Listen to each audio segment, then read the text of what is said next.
ہم نے ان پر باقی عورتوں کے دودھ کو حرام کر دیا۔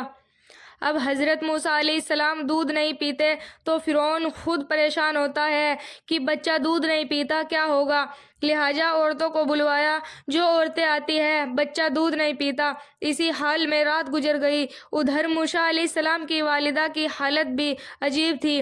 اللہ تعالیٰ فرماتے ہیں وہ تو اپنی بات کا اظہار ہی کر بیٹھتی اگر ہم نے اس کے دل پر گرہ نہ ڈال دی ہوتی۔ بیچاری رو بیٹھی، آخر ماں تھی۔ رات گزر گئی، سوچتی تھی کہ کیا پتہ میرا بیٹا کس حال میں ہے، رو رہا ہے یا خوش ہے، جاگ رہا ہے یا سویا ہوا ہے، کس کے ہاتھ میں ہے کس کے ہاتھ میں نہیں ہے۔ ماں تھی، ان خیالوں میں بہت پریشان کیا ہوا تھا، لہٰذا بے قرار ہو کر اپنی بیٹی سے کہا جاؤ ذرا بھائی کی خبر لاؤ۔ وہ بھاگی گئی، جا کر منظر دیکھتی ہے کہ بہت ساری عورتیں دودھ پلانے آ رہی ہیں، مگر وہ بچہ کسی کا دودھ ہی نہیں پیتا۔ وہ آگے بڑھی اور فرعون سے کہا میں تمہیں بتاؤں ایسے گھر والوں کے بارے میں جو اسے دودھ بھی پلائے اور اس کے بڑے خیر خواہ ہوں گے۔ مفسرین نے لکھا ہے کہ فرعون کو یہ بات کھٹکی، کہنے لگا کون جو اس کے بڑے خیر خواہ ہوں گے؟ وہ بھی نبی کی بہن تھی، کہنے لگی ہم آپ کی رعایا ہے، اگر ہم آپ کی خیر خواہی نہیں کریں گے تو کون کرے گا؟ فرعون کہنے لگا بات سمجھ میں آ گئی، اچھا لے جاؤ۔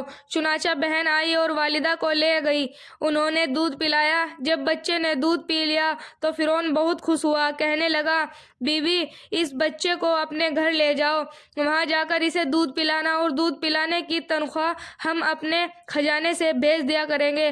رب کریم فرماتے ہیں اس کی آنکھ کی ٹھنڈی ہو اور غم زدہ نہ ہو اور وہ جان لے کہ اللہ کے وعدے سچے ہیں، لیکن اکثر لوگ اس بات کو نہیں جانتے۔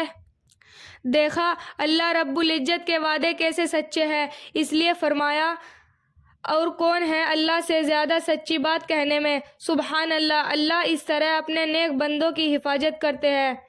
راہ عشق و وفا میں دھوکہ بھی گوارا۔ حضرت عبداللہ بن عمر رضی اللہ تعالیٰ عنہ کے بارے میں آتا ہے کہ جب وہ اپنے غلاموں میں سے کسی کو اچھے انداز میں نماز پڑھتے دیکھتے تو وہ غلام اس کو آزاد کر دیتے تھے۔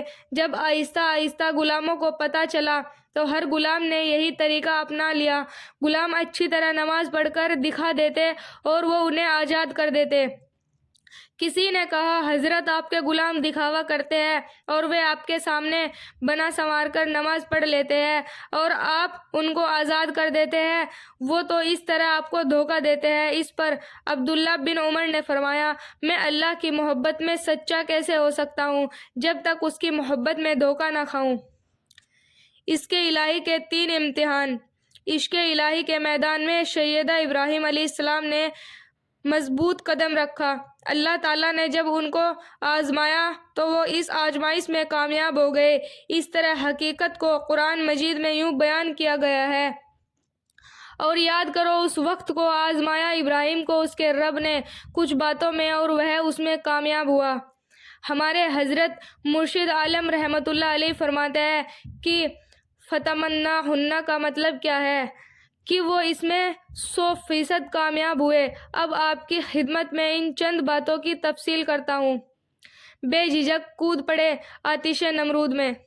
کتابوں میں لکھا ہے اللہ رب العزت نے اپنے نبی ابراہیم علیہ السلام کی طرف وحی نازل فرمائی کہ اے ابراہیم آپ میرے خلیل ہیں، اس بات سے پرہیز کرنا کہ میں آپ کے دل کی طرف توجہ کروں اور آپ کے دل کو کسی غیر کے ساتھ مشغول پاؤں، اس لیے کہ جس کو میں اپنی محبت کے لیے چن لیتا ہوں تو وہ ایسا ہوتا ہے کہ اگر اس کو آگ بھی جلا دے تو اس کا دل میری طرف سے دوسری طرف متوجہ نہیں ہوتا۔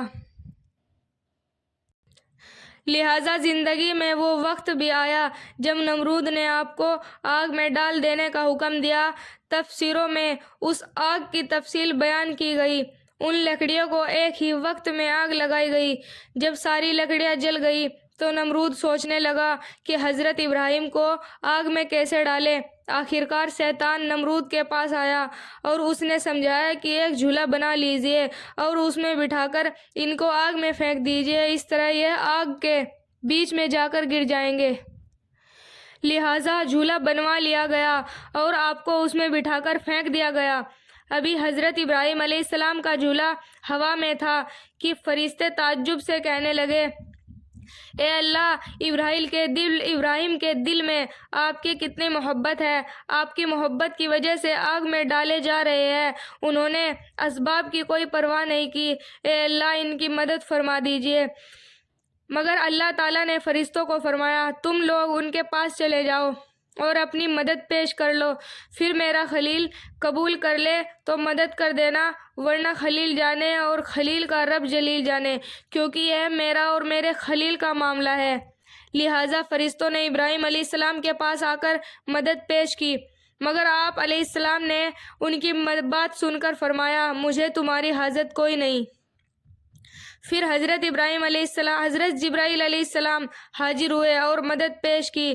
ابراہیم علیہ السلام نے پوچھا، جبرائیل آپ اپنی مرضی سے آئے یا اللہ رب العزت نے بھیجا ہے؟ جبرائیل علیہ السلام نے عرض کیا کہ میں آیا ہوں تو اللہ کی مرضی سے ہوں، مگر اللہ تعالیٰ نے مجھے فرمایا ہے کہ اگر مدد قبول کرے تو مدد کر دینا۔ حضرت ابراہیم علیہ السلام نے فرمایا، نہیں، جب میرے رب کو میرے حال کا پتہ ہے تو پھر مجھے یہی کافی ہے کہ پروردگار جانتا ہے کہ ابراہیم کس حال میں ہے، میرا مالک اور میرا محبوب جانتا ہے کہ مجھے اس کے نام پر آگ میں ڈالا جا رہا ہے، لہٰذا میں آگ میں جانے ہی پسند کروں گا۔ جب فرشتے واپس چلے گئے تو اللہ رب العزت نے آگ سے مخاطب ہو کر ارشاد فرمایا، اے آگ، میرے ابراہیم پر سلامتی والی، ٹھنڈک والی بن جا۔ اس طرح اللہ تعالیٰ نے آگ کو ان کے لیے گلزار بنا دیا۔ بھائیو بہنوں، ہمارے چینل کو سبسکرائب کریں، ویڈیو کو لائک کریں، شیئر کریں، اور ہماری ویڈیو کو بہت دھیان سے سنیے گا کیونکہ یہ بہت اچھی ویڈیو ہے۔